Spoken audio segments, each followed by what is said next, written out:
Nanganak si Carmelita sa ika-12 niya. Pinanggagayod sa bana, maoy magluto ug manglaba. Lalim na ng tubig. Kung mangihi si Carmelita, sunod-sunoron sa bana. Andaman ug aring lola, aron maklaro kung tinaw na. Pastilan ang iyang bana, bigaon nga way sama. Makakita lang og paa, di makatulog kung di ka bira. Burya-buyag si Carmelita, kung hagkan-hagkan nas bana.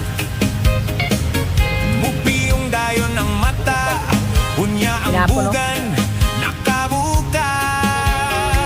Gusto na taon Carmelita, tan-awalo siyang kana.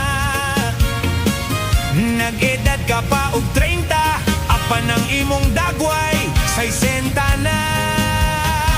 Ang bana ni Carmelita, malipayon kay tinaw na. Nagtaghuy-taghuy na sa sala,